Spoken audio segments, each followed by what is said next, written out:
So, hi guys, another mini vlog. So, ngayon po is National Sports Day ng Qatar, holiday, wala kaming pasok. So, ayan, lumabas na ako ng sasakyan. Pupunta kami ngayon ng Qatar.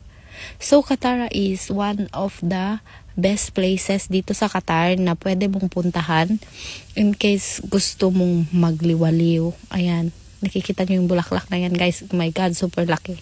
Parang pwede yan sa akin sa Valentine's. Char!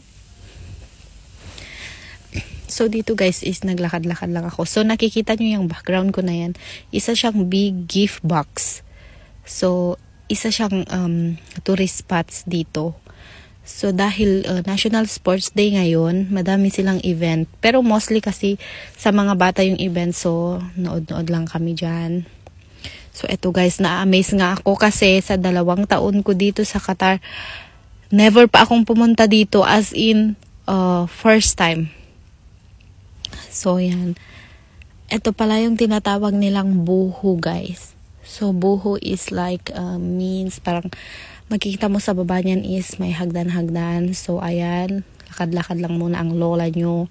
Kasi after yan, magpipicture taking ako dyan. Nag-video-video pa ako dyan.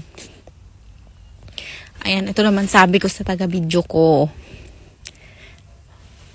Ayan, picturean niya ako para ma-edit-edit ko siya.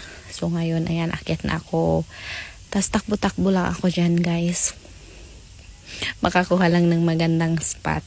So, alam nyo, guys, dito sa Qatar, isa siyang cultural ng Qatar.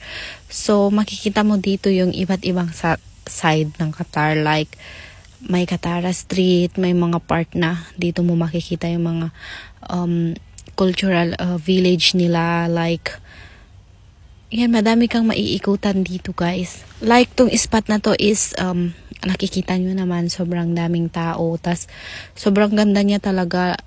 Parang katulad siya ng lugar. Kasi nakapunta na ako ng Turkey eh. May hawig siya ng Turkey.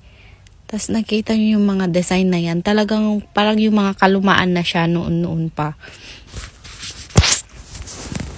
Yan, habang naglalakad ako guys, nagmumuni-muni ako, tinitingnan ko yung mga paligid. Kasi, as in talaga first time kong pumunta dito sa loob ng 2 years. So, dito, nakita nyo dyan guys, like, ang ganda pa neto, lalo na paggabi, sigurong magla-light up yung ganda neto kasi parang may mga nakaset up dyan mga ilaw. So, dito naman guys is, yan, dito na